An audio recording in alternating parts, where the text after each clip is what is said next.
Rusia memamerkan rudal yang sangat besar.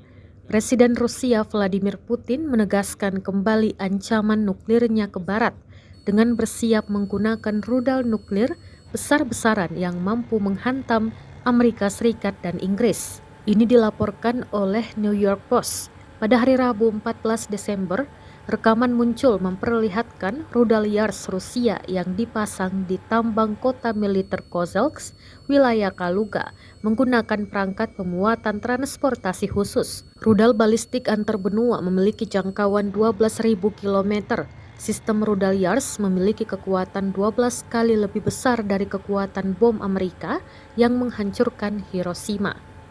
Pada bulan Oktober, Putin mengawasi peluncuran rudal serupa Yars untuk menguji respons Rusia terhadap kemungkinan serangan nuklir. Juga dicatat bahwa Kremlin mendemonstrasikan senjata atomnya pada malam hari pasukan rudal strategis tahunan pada 17 Desember. Menurut Kolonel Alexei Sokolov, komandan pasukan misil, latihan terakhir dimaksudkan untuk mengirimkan sinyal ke barat karena Amerika Serikat dan Eropa berada dalam jangkauan misil.